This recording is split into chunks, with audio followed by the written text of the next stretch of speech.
Bem-vindo ao canal dos Engenheiros Curitiba, um canal de amigos torcedores do Coxa, disponível no YouTube, com podcast no Spotify. Estamos gravando hoje, dia 13 de setembro, após a 10ª rodada, que o Coxa perdeu o Clássico de Atletiba, na Baixada por 1-0, com gol ainda no começo do primeiro tempo. Foi um jogo que o Coxa não jogou nada, na verdade, né? Foi bastante passivo, não teve muita dificuldade para atacar e ainda deu algumas brechas na defesa. Se for ver, de verdade, foi um jogo com poucas oportunidades dos dois lados, mas considerando que o Atlético já fez um gol no começo, eles tiveram a chance de administrar o resultado, o Coxa não teve força nenhuma de empatar, e se for ver mesmo, nos melhores momentos, o resultado foi merecido, acho que é indiscutível quanto a isso. Além disso, teve a quarta expulsão no campeonato, dessa vez do Igor Jesus, já no segundo tempo, e acabou complicando mais o jogo, né, que já estava bem difícil. Eu acho que assim, a sensação geral é de desânimo, porque depois um pouco do resultado do jogo contra o Goiás, que o primeiro tempo deu uma certa esperança, essa vez o jogo eu acho que foi bem diferente, então o cenário realmente é de consolidação na zona de rebaixamento e o Coxa vai precisar de um esforço acima do normal, com algumas vitórias seguidas para conseguir escapar do rebaixamento. Então vai lá, César. Então. Vai lá, César, vai lá. Bom, como o Fernando já fez um resumo bom aí do jogo, o jogo foi horrível, né?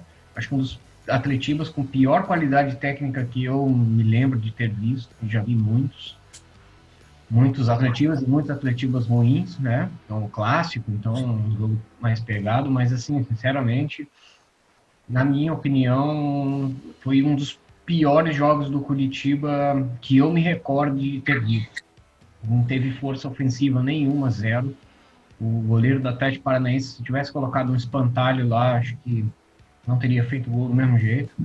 Ele não teve nenhum trabalho. Teve uma bola na trave do Robson e um chute que realmente ele fez uma defesa, lembrei de um chute, ele fez uma defesa boa lá do Matheus Bueno, mas só. Tá? São dois lances bem isolados. Não teve nenhuma jogada armada, não teve contra-ataque, não tem nada. O time ofensivamente é nulo. Então, o time do Atlético muito fraco, mas mesmo nessa fraqueza conseguiu ser infinitamente superior ao nosso, ficou muito mais próximo do segundo gol do que a gente do empate, tanto o primeiro tempo quanto o segundo. O Jorginho ainda tentou, botou o Giovani, botou depois no final o Luiz Henrique, mas não surtiu efeito. Nem o Giovani, nem lembrei de que ele estava jogando. Nosso ataque é horrível. Sassá e Igor Jesus, olha, só o Robson que acho que salva ali, que ainda tenta alguma coisa, que tenta tromba, tal, tenta puxar algum contra-ataque, mas assim, muito pouco. Enfim, é isso aí, não tem muito mais o que dizer, não. Vai lá, Mauro. Boa noite, pessoal. Fernando, Renzo, César. Difícil, né, falar depois de uma derrota tão desanimadora como foi, né? Essa do Atletiba, não pelo fato de ser o Atletiba, né? Claro que é sempre um ingrediente a mais, né?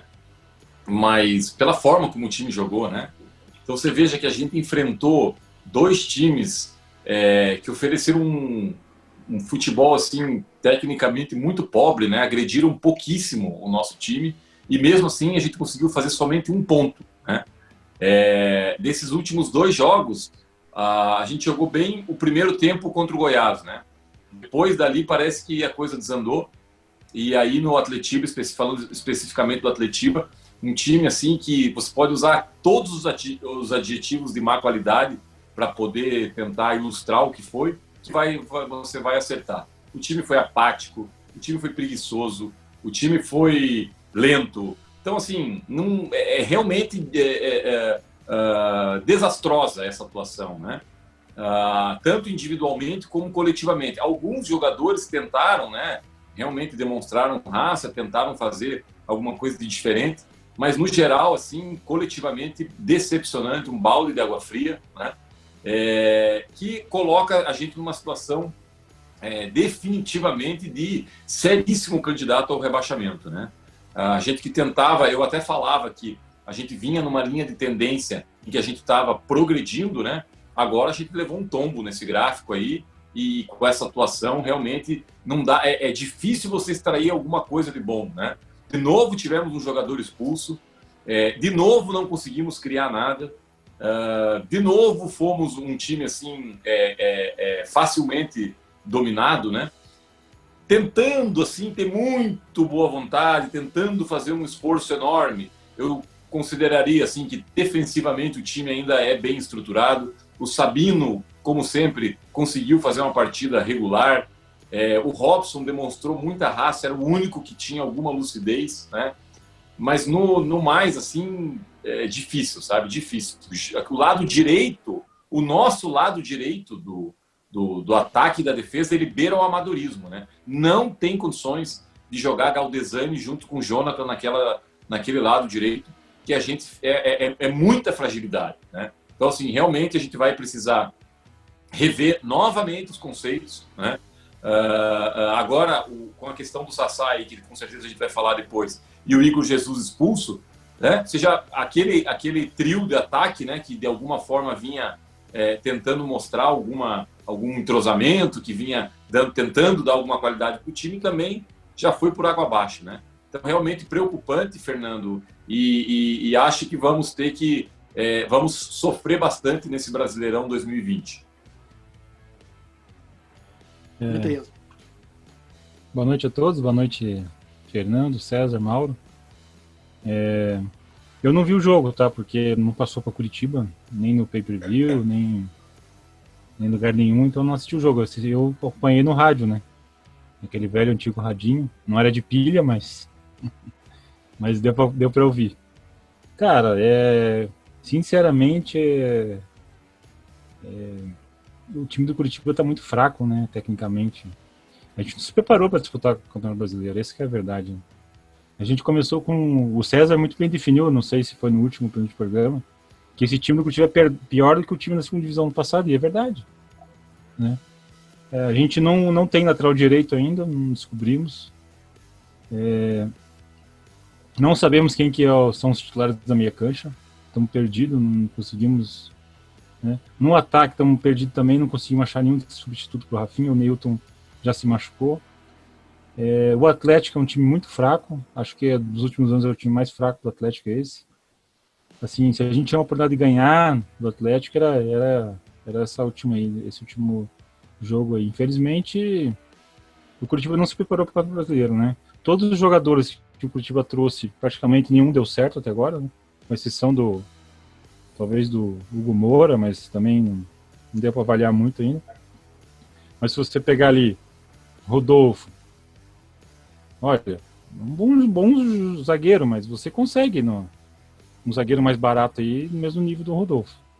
Isso é fato, né? Lateral direito, nenhum dos dois até agora convenceu. Na meia cancha, o René Júnior já foi embora, e era um salário altíssimo. Né? O Galdesani voltou, mas parece que o Galdesani não gosta de jogar no Curitiba, né? Porque na última passagem dele ficou no banco também. Voltou agora, já está no banco de novo. Né? Um jogador que nem eu falei, a gente não sabe a posição dele. Que posição que é o Galdesani? Ele é volante? Ele é meia? Nem ele sabe. Então ele fica ali, né? Caindo no chão, né? Levanta, briga com a bola, como eu já falei, né? Briga com o juiz, aí xinga, não sei o que, vai. Aí ele passa errado, aí cai no chão, sabe? Aquele jogador italiano raçudo lá, mas do Rio Grande do Sul, mas não, sabe? Não faz gol, né? Não adianta. Aí você pega na frente ali, trouxe o Sassá, né? Até agora não vingou também. Aí o Igor Jesus, que era uma promessa, também não dá um chute no gol, né? Ele passa o jogo inteiro. Olha, vou dizer pra você, eu se fosse jogar um jogo de futebol, pelo menos eu pegaria a bola uma hora ali, cortava pro meio e batia no gol, pelo menos uma vez no jogo. Eu não vejo os atacantes do Curitiba fazer, com a exceção do Robson. Você vê que o Robson faz isso, né? Ele faz essa jogada. Ele pega a bola lá de esquerda, joga pro meio e bate. O Igor Jesus não faz, o Sassá não faz. O pessoal da meia cancha do Curitiba é muito lento. Que nem eu já falei, não é à toa que o Giovanni Augusto e o Giovanni não jogam. Porque não é muito lento. Um jogador lento. Sabe? Para a bola, aí vai ver para quem vai passar. Aí passa. Não rende. Tem que fazer o jogo vertical, fazer o lançamento, fazer correr, marcar. É isso que tem que fazer hoje no futebol. O futebol hoje primeiro é preparo físico. Tanto é que eu estava vendo uma entrevista do Internacional sobre o Kudê, o Thiago Galhardo falou que no primeiro treino internacional ele saiu morto do campo. Ele disse que o Kudê lá exige muito fisicamente dos jogadores. E por isso, talvez, que a gente teve sensação, quando o Curitiba jogou com o Inter tinha 2 jogadores a mais. Porque o que ele faz? Ele põe um jogador bem preparado fisicamente, treina muito bem fisicamente o time, e nessa parte física ele consegue equilibrar até ser superior. E o Curitiba não conseguiu ver a cor da bola quando jogou no Internacional. Não viu. Então, o futebol hoje está muito físico. Primeiro você tem que ser atleta, depois você vai ser jogador de futebol. Antigamente, primeiro você era jogador de futebol, aí você dava umas corridinhas lá, né? Esticava no pé, fazia um alongamento, pronto. Hoje não, hoje você tem que ser atleta. E jogador que não é atleta não adianta, não vai jogar. Por isso que o Curitiba até não está querendo jogadores mais de idade. Porque a intensidade que precisa hoje no futebol, se você não tiver jogadores preparados fisicamente e com velocidade, você não vai conseguir equilibrar. E o Curitiba não tem um jogador de velocidade no time. O nosso jogador de velocidade tinha 37 anos. Você vê como o Curitiba se preparou. O único jogador de velocidade do nosso time tinha 37, tem 37 anos.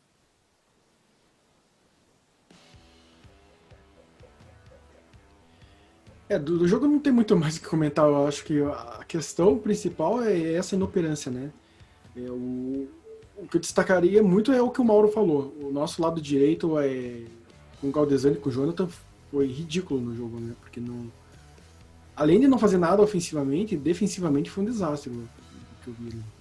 E outro problema é que esse meio campo de Galdesani, Matheus Bueno e Hugo Moura foi de uma lentidão absurda, né? Não conseguiu nem marcar com velocidade, não conseguiu sair com a bola, não conseguia passar do meio campo. Então, não sei se isso foi a diferença do Matheus Salles, talvez do jogo do Goiás para esse, mas não dá para explicar um time que não consegue pegar a bola e passar do meio campo, né? E aí isso interferiu também no ataque, né? Porque a bola não passou do meio campo, então estavam os 3 lá na frente correndo. O Sassá corria, mas só trombava, né? As bolas que ele matou as bolas que vieram nele, ele matou a bola com 2 metros de distância. Parecia que ele tava com chuteira de madeira, né? Porque a bola não parava no pé. E aí o Igor Jesus brigava, mas não sei se é falta de maturidade, mas também não conseguia fazer nada. E sobrou o Robson, né? E o Robson, eu acho que nesse ponto, eu acho que o Robson foi bem, porque ele pegou, tentou chutar, ele tentou, né? Se tivesse talvez alguém na área ali, com vontade com um outro Robson, talvez, assim, equivalente, uma bola ele cruzou, por exemplo, eu lembro que uma bola ele cruzou, ninguém correu para fazer o gol, né? A bola passou reto, assim. Se alguém tivesse ido, talvez... Falta de qualidade, Fernando. Falta de qualidade, cara. Não adianta, cara. Um pouco de passividade também, César. Mas pode ser, não é só assim, talvez a qualidade, mas um pouco de qualidade, cara. Falta de qualidade, cara. Como qualidade técnica, mas um pouco de... time com 3 atacantes, você acabou de falar um lance, um time com 3 atacantes, ninguém tá na área, cara. Então tem que botar aqui 8 atacantes para ter um na área. Mas eu não vejo só esse lance como qualidade, eu acho que é um pouco de inteligência de jogo, né? O cara que tá ali na área, vê que o cara tá na lateral, igual, por exemplo, o Robson teve em alguns lances, você tem que correr na área ali pra estar no rebote, pra cabecear. E se os 2 outros atacantes estão fora da área, não adianta. Não adianta ele ter... É um time que tem 3 atacantes e não tem um centroavante. Eu não sei qual é a função do Sassá. Não sei, ele é atacante, mas eu não sei qual é a função dele. O Igor Jesus também não sei a função dele. Eu não sei se ele é atacante de meio. Então... Não tem centroavante no time, cara. Você vai cruzar 50 bolas na área. Se não tiver alguém pra escorar, você não vai fazer gol. Não adianta ficar cruzando. Entendeu? Ninguém tem que fazer gol nesse time, cara. Não tem um camisa 9, não tem um grandalhão forte. Eu esperava que fosse o Sassá, não é. Direito. Só complementando, eu concordo com a tua visão de que realmente assim é difícil saber qual é a posição do Igor Jesus, né, do próprio Sassá, mas aí também entra um pouco do papel do técnico, de deixar um pouco mais claro isso, né, porque assim, além de tudo, o que me impressiona é que continua aquela nossa histórica dificuldade de concatenar jogadas. Não tem fluidez, cara. É uma coisa assim, parece que a bola queima, né? O cara dá um passe, o outro vai dominar, o time adversário já pegou. Aí, às vezes, o cara consegue dar um drible, vai tocar, já a jogada não flui. Eu não consigo entender por quê. E me parece que você assiste o jogo os jogos dos outros times, alguma coisa eles sempre conseguem fazer. A gente não. É só você ver os gols que a gente fez, né? Ou outro ali, no Goiás ali teve um lance que foi legal e tal, que o Sassá escorou pro Robson e tal. Mas assim, já foram 9 jogos, né? 10 jogos. 10, eu me lembro de então, assim, 3 gols que o Coxa fez jogada trabalhada. Vamos lá, um gol com o Bragantino, um gol com o Corinthians, se não me engano, teve um com o Corinthians, um com o Bragantino e um com o Goiás. 3 gols que não foi de pênalti ou não foi de escanteio, enfim. 10 jogos, cara. Quem dera tivesse lance de escanteio, né? Não tem? Não faz gol de escanteio. Você viu escanteio que o cara bate? Nem isso. Não acerta nem escanteio, cara. Aí fala, não, Giovanni, isso aqui não acerta o escanteio, cara. Não... Foi mal também. Não, eu queria falar daquele lance ali do Igor Jesus na Atletiba. Cara, sinceramente, nenhuma disputa com o Thiago Heleno poderia ser o jogador do time adversário podia levar amarelo. Porque o Thiago Heleno entra todas no carrinho, cara. Ele dá pancada o jogo inteiro. Aí o Igor Jesus vai lá, tenta uma cabeçada, o Thiago Heleno é malandro, né? Ficou fingindo lá que doeu lá e o juiz expulsou ele, do amarelo expulsou. Eu não acho que foi lance para amarelo ali, não, sinceramente. Eu também acho tão cara, foi forçado ali, foi forçado. Tanto é que o árbitro nem sabia que o Igor Jesus tinha amarelo, ele virou a vida depois no replay, ele ficou mandando o Igor Jesus virar de costas, aí ele viu a cor da camisa, o número da camisa e ele deu o amarelo e vermelho. Eu achei que o árbitro... Sabe o árbitro que vem apitar aqui também não tá nem aí, sabe? Não, Enzo, esse jogo aqui. Deixa eu só comentar esse lance também. Eu discordo que não era para lance para cartão amarelo. Eu acho que ele foi muito infantil. O que me deixa indignado é que, assim, foi o que você comentou ali. O juiz não tinha visto. E aí, isso aí não é lance de revisar. O VAR só revisa quando é lance de expulsão. Nunca se revisa para dar cartão amarelo. Aí, pro Coxa, sempre acontece isso, cara. E nunca há revisão. Eu não lembro no Campeonato Brasileiro de ter um lance para nós que foi revisto a nosso favor, que daí a gente... Nada, ou que nós estivéssemos na jogada, ou que o jogador adversário tenha... Não tem, sempre... É impressionante, nem para isso o nosso time serve para ir lá para reclamar com o árbitro. Mauro, mas eu acho que o tomar um cartão amarelo com 2 minutos de jogo, precisava? Isso aí sim. Isso aqui é brincadeira, cara. É 2 minutos margem, de jogo. Né? Não, eu acho que o ponto principal da expulsão do Igor Jesus é assim, um jogador que foi lá, começou o jogo, tomou um cartão amarelo inútil, né, no começo do jogo, não precisava ter tomado. O jogo inteiro tem que se cuidar depois, né, para não tomar outro amarelo. Então, assim, ele esteve sujeito a estar expulso naquele lance. É discutível se foi, não foi. Eu acho que foi um lance para amarelo. Mas... Não, mas não pode. Disputa com o Thiago Heleno, nunca você pode levar amarelo. Mas o árbitro não vai pensar assim, cara. Não é isso. A questão é assim, o Thiago Heleno, ele entra todas as jogadas de tesoura, cara. Ele nunca leva amarelo. Então encena em todas as jogadas que ele entra de tesoura. Simples assim, encena todas, mas não vai num lance desse aí com o cotovelo levantado. Se ele mas ele usou o braço pra subir, cara. Mas, como você vai subir sem usar o braço? Não, se você conseguir... O braço estava muito mais alto. Se for disputar com o Thiago Heleno e subir assim, eu quero ver se você conseguir subir. Você tem que fazer impulsão. Você faz impulsão, você levanta o braço. Pra mim não é lance de expulsão, de cartão amarelo. O pessoal tá exagerando. Aquilo ali agora não tem uma coisa aí. Pô, mas assim, o Igor Jesus ser expulso não faz diferença nenhuma. Inútil. Um jogador inútil, cara. É que eu não vi o jogo, então eu não sei, tá? Não sei como é que tá, mas um jogador a menos até que não foi diferença. Piores, acabou cara. o Curitiba. O Sassá foi muito pior que ele. Ah, cara, nossa senhora. Você querer discutir o que é pior ali é difícil, não? É difícil, cara. Então vai lá, César, comenta quem você acha que quem foram os melhores e os piores. O melhor e pior do jogo, né? Melhor é difícil, hein? Melhor ali tem que ter uma boa vontade enorme. Mas eu vou ficar pela raça. É assim, talvez... teve o Wilson, não teve culpa. Hugo Moura, eu acho que merece ser titular. Robson e Sabino são os únicos jogadores ali que não são horríveis. Então, eu ficaria com o Robson pela raça. E o pior em campo, todos os outros 7. Tá? Todos os outros 7 aí, você pode escolher qualquer um aí. Porque, assim, eu tô desanimado. Isso aí, ou pelo amor de Deus, o Pelaipe vai trazer jogadores, porque com isso aí ele não vai fazer nem 30 pontos. Vai ficar com a campanha pior que a do Paraná Clube. Isso aí não consegue nem fazer gol. Então, enfim, todos os outros 7 aí são piores. O Curitiba é aquela padaria que não faz pão, né? É um time de futebol que não faz gol. Né?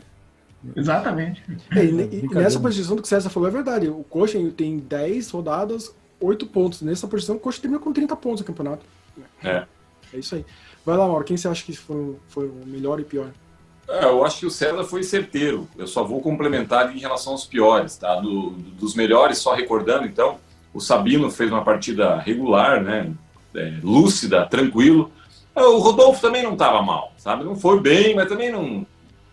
O Hugo Moura achei que jogou bem também. Acho que é titular, tá? Bem eu estou exagerando, mas assim, também é aceitável a atuação dele. E o Robson, pela raça, pela disposição... com certeza foi o melhor em campo, tá? Nenhuma dúvida para mim. E os piores, realmente, assim, Matheus Bueno, cara, foi muito mal, que a gente tem elogiado ele, mas foi muito mal. Galdesani, horroroso. Acho que o Galdesani eu elegeria o pior, porque o Galdesani, a gente também estava tentando, né, ter um olhar um pouco mais benevolente com ele, né, tentando dar um crédito em função de que ele não tem uma posição definida, mas, cara, não tem condições, sabe? Ele não decide uma bola, aí uma hora lá ele discutiu com o William Matheus para bater uma falta, bateu na mão do goleiro, quer dizer, ele não sabe bater uma falta, ele não tá marcando bem, ele não deixa um cara na cara do gol, então não tem condições, né? Matheus Salles fez uma falta, assim, gigantesca, sabe? E aí, na frente, Sassá muito mal mesmo. E olha que também eu tenho dito aqui, vamos dar mais um crédito pro Sassá, não é possível. O Sassá é um outro jogador, mas não, as rodadas vão passando e eu estou me convencendo que realmente ele é isso aí mesmo. Igor Jesus até tentou um pouco mais que o Sassá, mas também, assim como o Enzo falou, o cara não dá um chute no gol, né? Aí uma hora que a bola estava dentro da área, ele fica esperando cair no pé, se joga, vai, dá um carrinho na bola, sei lá, né? Fica mais ligado no jogo. Então, assim, todos os demais muito mal, Jonathan muito mal, mas eu escolheria o pior em campo, o Matheus Galdesani. Eu concordo com o Mauro. Para mim, o Sabino e na defesa, tanto que ele fez várias saídas de bola, defendeu bem, eu acho que na defesa foi ele, e no ataque eu acho que foi o Robson. Pelo ataque, porque assim, se não fosse o Robson, eu acho que teria chutado uma bola no gol, que seria do Matheus Bueno, né? Acho que só todas as outras bolas que levaram algum perigo ainda foram no Robson, então eu acho que foi ele. Mas para mim o pior, apesar do Sassá ter feito um jogo desastroso, né, não conseguiu fazer nada, eu acho que o Matheus Galdesani foi o pior disparado, porque ele pegava a bola e ele teve até algumas bolas que o Jonathan passou do lado e ele podia ter tentado tocar para lateral, ele foi lá, recuou pro zagueiro. Aí na hora de marcar, ele ia lá para marcar, não estava marcando nem um cara nem outro, ele ficava no meio espaço entre para mim, ele tá na categoria lá do Thiago Lopes. É um jogador que tem técnica, mas não é bom marcador, não é bom ofensivo, não é rápido, não é nada. Então pega lá e não serve pra nada. Serve pra suburbano, mas o Coxa não serve. Hoje eu até diria, só um parênteses, que eu tô tão irritado com o Matheus Galdesani que eu diria que ele é pior que o Thiago Lopes, cara. Porque o Thiago Lopes não joga pra trás, sabe? Ele erra, mas ele joga pra frente. Agora, contaminou todo o time. Se vocês assistirem a reprise, vocês vão ver que a gente, de novo, domina a bola e fica com medo de fazer a enfiada, aí joga para trás. Joga para o Sabino, aí joga para lateral, e tem medo de fazer a jogada aguda. Aí não tem condição, entendeu? Aí realmente... Então, assim, eu acho que a tua análise foi perfeita. Eu concordo contigo, o Galdesani foi o pior. Mas assim, eu vou botar uma vírgula, porque o Galdesani foi tão mal que ele saiu no primeiro tempo e começou a troca. Giovani no segundo tempo, vieram todas as trocas. E continuou a mesma coisa, né? Até a expulsão do Igor Jesus, que ali depois fica difícil de analisar. E o Coxa continuou mal, né? Então, também, assim, sem considerar que, igual o César falou, tem mais 6 que foram péssimos, né? E aí eu queria que vocês falassem assim, o que vocês acham, o que mudou tanto do jogo do Atlético e do Goiás, né? Por que num jogo parecia que o Coxa conseguia atacar com tranquilidade e de repente o Coxa não conseguia nem passar do meio campo, né? Será que foi fragilidade do Goiás? Teve a falta do Matheus Salles? Não sei dizer. O que dá para dizer é o seguinte, o principal para mim, né? esse era um jogo que podia perder, porque o Coxa é clássico, podia perder. E do Goiás, que estava ganhando, não podia ter feito o que aconteceu. E eu acho que, assim, a questão do campeonato é essa. Quando tem a chance, tem que fazer. Mas o que eu queria saber é o que mudou tanto de um jogo pro outro, né? Quer falar, Mauro? Sim, são diversas coisas, né, Fernando? Não dá pra gente... Mas eu acho que é o que você comentou. A saída do Matheus Salles, ela fez muito mal pro time, porque daí o Matheus Bueno não jogou nada, porque ele não tinha aquela saída de bola qualificada do Matheus Salles e talvez até a confiança adquirida, né? Porque o Galdesani, ele não é um jogador que dá confiança pro parceiro, né? O Hugo Moura tentou, né? Acho que ele até exerceu bem o papel, mas me parece assim que a grande diferença foi a cobertura do Matheus Salles. E eu até acho que o Hugo Moura, ele jogou muito como um terceiro zagueiro. Demasiado, que é diferente do Matheus Salles. Entendeu? Por isso que eu digo, eu até tenho dito isso, que eu não acho que a gente tem que ter um primeiro volante daqueles clássicos, perdigueiro e tal. Eu acho que tem que ter um primeiro volante tipo o Matheus Salles. E o Hugo Moura, se for jogar, ele tem que jogar, ele sabe ir lá para frente. Então, para o próximo jogo, esquece o Galdesani e talvez até o Bueno, sabe? Tentar entrar com Matheus Salles, o Hugo Moura e o Giovani. O Giovani, embora tenha entrado mal, mas não tem comparação. Ele tentou, cara. Ele tentou driblar, abrir, fazer lançamento. Pelo menos tentou. Não foi bem, tecnicamente foi mal, mas a postura é totalmente diferente. Então, eu acho que isso aí mexeu com a estrutura do time e deixou aí, misturado a isso tudo, um dia infeliz, né? E aí, realmente, eu acho que foi por aí a diferença, Fernando. Eu acrescentaria que do Giovani, a diferença do Giovani do segundo tempo do Galdesani é que o Galdesani não conseguia passar do meio campo. Ele não conseguiu passar, a linha do meio campo parecia que ele não podia passar. E o Giovani tentou, errou todas, mas tentou lá na frente, né? Quer falar, Enzo? Na verdade, o que acontece? O jogo contra o Goiás é muito fraco, né? Time fraquíssimo. Não sei, eu vi um pedaço do jogo hoje contra o Inter, ganhou assim, pura sorte do Internacional. E o Curitiba pegou um time melhor, né? O time do Atlético Paranaense é melhor. E o jogo começou 1-0 pro Atlético, né? A gente levou muito azar naquela bola ali. Que o jogador do Atlético acertou um chute ali que nunca mais ele vai acertar, a não ser que ele seja um super craque, né? Que o Atlético tem ali. Que eu acho que não é. Foi muita sorte, a bola sobrou pro cara ali na frente, ele acertou um tiro que nem parecia que tinha entrado a bola, tão forte que foi, né? Você não conseguiu nem acompanhar a bola. Então, quando o jogo começou 1-0 pro Atlético, então o Curitiba não soube daí trabalhar, foi assim, perdeu todo aquele esquema de jogo que o Jorginho tinha pensado, o que fazer, você já começa tudo errado, né? Então, e como o Curitiba estava numa tarde infeliz, como vocês falaram, com a falta do Matheus Salles, sim, faz muita falta.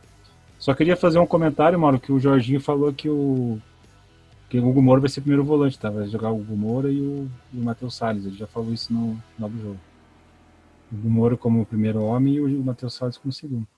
E eu acho que vai jogar aquele paraguaio lá que o Curitiba contratou. Sarrafiori? Não, o paraguaio. O Ramon Martins. Ramon Martins. Acho que vai jogar esses três aí. De repente o próximo jogo seja a escalação do meio aí. E se chegar esse argentino aí, já joga ele lá pro lado direito, lá pro, né? Vou jogar ele, o Robson e o Sassá, o Igor Jesus, não sei agora quem vai ficar. Próximo jogo acho que nem dá pra jogar mais com 3 atacantes. Vai ter que mexer com 4-4-2 porque não tem opção no elenco, né? Tem aquele Natan, né, que é da base, mas talvez ele não tenha ido muito bem nos treinos, né? É o único jogador vestuário que a gente tem. Tem o Erisol, você viu que ele não fechou com o CSA, mas tá aí de volta. Recusou, né? Quer falar, César? O que você acha? Não, assim, eu acho que a primeira é a fragilidade do adversário, é óbvio, o Goiás é um time muito mais fraco que o Atlético Paranaense, né? E foi a questão de contexto de jogo, né? Com o Goiás a gente saiu na frente, e com o Atlético, apesar de, assim, acertou o chute, mas foi uma vergonha a tabela que eles fizeram dentro da nossa área, né? Aquilo ali não pode ser, é inadmissível, né? Então, por mais que vocês falam até que defensivamente teve bem, mas para mim aquilo ali zagueiro não pode admitir uma jogada aquela ali na área, né? Enfim. Mas eu acho que mais é a questão da fragilidade do adversário e o contexto. A gente saiu perdendo e não conseguiu ter sangue nos olhos para poder reverter, como acho que até foi o Enzo que falou. E, claro, o Matheus Salles fez falta, mas o Matheus Salles também não é assim não para você um time jogar tão mal porque tá faltando ele. Se ele tivesse jogado, ia perder do mesmo jeito. Ô, Fernando. Oi. Só fazer um comentário ali em relação ao que o César falou da tabela dentro da área, né? Só lembrar que o William Matheus deu uma pichotada, né? Que, aliás, assim, o William Matheus é dose, né? Porque ele vai melhorando, faz partidas boas, começa a ficar consistente, mas se a gente pegar o histórico dele, ele tem cada pichotada que ele dá que acaba com o time. Como é que ele me dá um calcanharzinho dentro da área? Pô, não tem condição de fazer isso, né? Aí, tudo bem que o cara também, do Atlético, como o Enzo falou, acertou um chute lá que nunca mais vai acertar. Mas não pode fazer aquele tipo de coisa dentro da área. Na semana passada, contra o Goiás, ele mete a mão dentro da área também para subir. Então, assim, pô, William Matheus, vamos colaborar, né? Ele consegue se complicar sozinho, sabe? Ele se complica sozinho. De vez em quando, ele faz uns cruzamentos que é inacreditável, sabe? A bola vem redonda, ele consegue ir direto pro tiro de meta, sabe? Tudo bem, já acertou vários, concordo. Mas para um jogador que né, tem a experiência que ele tem boas partidas, não pode dar esses moles, né? Você tem que, eventualmente, uma pichotada. Agora, colecionar pichotada, como ele está colecionando, não dá. Acaba com o histórico dele, né? Um outro ponto... Na verdade, o William Matheus só joga porque não tem outro, né? E já faz 3, 4 anos que estamos contratando laterais esquerdos no Brasil inteiro. E os super olheiros com computadores e máquinas, não sei o quê. Eu acho que o Curitiba usa máquina de escrever até naquele... não sei o que, não sei o que do futebol lá. Eles não conseguem achar um jogador melhor que o William Matheus, porque joga com o Matheus. Se eu tivesse achado qualquer um, alguém que soubesse fazer alguma coisa, já não jogava o Matheus, entendeu? Não, e lembrar que ele foi reserva do Carleto, que era fraquíssimo, né? No ano lá. O último ponto é que o Jonathan foi muito mal mesmo e entrou no Natanael, né? Se fosse ver pro próximo jogo, quem que vocês colocariam, Mauro? O que você acha? Cara, eu não colocaria nenhum dos dois. Se o Patrick Vieira não tiver condição, eu tentava achar no elenco, por exemplo, o próprio Thiago Lopes, não sei nem se ele tem condição de jogo. A gente já falou que ele tem mais característica de lateral, improvisar algum zagueiro por ali. Porque assim, ó, eu não sei, isso que eu não consigo entender. Como é que que eles viram nesse Jonathan, cara? Sinceramente, não dá para entender. É um cara com 27 anos, ainda se fosse uma promessa, alguma coisa assim, mas nada contra o jogador, né? Mas assim, eu tô falando só das apresentações técnicas dele, não tem condição.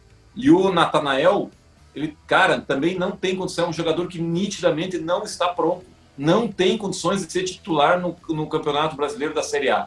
Então, assim, eu procuraria alguém que pudesse jogar ali pela lateral, quem sabe até o Matheus Bueno, não sei se ele tem esse cacuete, não sei, mas a gente já viu, cara, eu já vi várias vezes jogadores volantes do Coxa jogarem na lateral direita, numa emergência ali, e às vezes o próprio Lucas Mendes, lembra que era só que ele era canhoto, mas era um zagueiro que jogava às vezes de volante, que jogou de lateral esquerdo. Então, assim, eu procuraria para ter uma base um pouco mais sólida ali na direita, porque isso está prejudicando o time como um todo.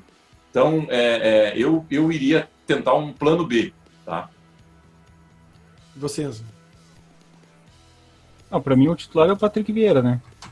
E o segundo é o Jonathan, e o terceiro é o Natanael, porque eu acho que o Natanael ainda ele é muito cru na parte defensiva. Você observa assim que ele não sabe fazer cobertura ainda, sabe? É um jogador muito fraco fisicamente, então você vai pegar um jogador rápido, forte aí do outro time e vai ganhar todas dele. Mas pode ser que ele melhore, né? Assim, o que eu vejo assim, de qualidade que ele tem muita velocidade. Ele é muito rápido, né? Então isso é uma qualidade, que é difícil você ter jogador rápido assim. De repente ele trabalhando nos treinos melhora isso daí, mas eu ainda acho que o Patrick Vieira é titular, apesar de achar que ele é muito lento. Se não tá jogando ele, vai jogar o jogo. Infelizmente o Curitiba sempre entra no campeonato assim, né? Nunca tem lateral direito. Tem uma época que o Carpegiani escalava o Alisson Maia lateral direito. Nunca tem, quando tem lateral direito não tem lateral esquerdo. Quando tem lateral esquerdo não tem volante. Bem lembrado. Quando tem volante, não tem centroavante. Aí, quando tem centroavante, não tem... É sempre assim. Teve um campeonato, já até falei aqui, o Curitiba entrou sem goleiro. Curitiba não tinha goleiro. Eles foram buscar o Wilson lá na 10ª rodada do Vitória. Assim, Fernando, o Natanael não dá, cara, porque a gente vai pegar o Vasco. O Vasco tem saída pelas laterais, ou que tem que... Tem aquele rapaz novo que joga no lado esquerdo ali. Thales Magno. Thales Magno, né? Joga muita bola. O cara lá é bom pra caramba. Assim, vai ser difícil o jogo, tá? E o Benítez, lá, o meia 10 deles lá, é muito bom jogador. Tem lá na frente o argentino fazendo gol pra caramba. Fez um agora, virou aqui com o Botafogo. Então, assim, vai ser complicado. Então não dá pra ir fraco na defesa, não. Eu iria de Jonathan, porque que escolha, né, que você colocou aí, né? Mas pelo menos acho que o Jonathan é um pouco mais sólido na defesa que o Natanael. César, o que você acha de Filemon na lateral direita? Não dá. Não dá. Tô brincando. Não, eu não sei, de repente no elenco aí tem alguém que possa... Não, ele é canhoto. Então põe o Jorginho, né, com 50 anos mesmo. 55. Não, tem essa chance? Não. Se tiver, pode botar. Assim, é que o Patrick Vieira, eu não sei se volta, acho que tá machucado ainda, mas entre Jonathan e Natanael, eu acho que eu fico com o Mauro. Eu tentaria o Thiago Lopes ali na direita. Porque eu acho que o Natanael, no segundo tempo, pra escape, vai, mas o Jonathan não colocaria de forma alguma, eu colocaria qualquer outro jogador, porque pra mim o Jonathan não adianta nem na defesa, nem no ataque. Ele não resolve, nenhum dos dois. Bom, mas é isso. Vamos acabando por aqui, depois a gente faz a nossa segunda parte. Então nos vemos daqui a pouco. Abraço. Tchau. Valeu.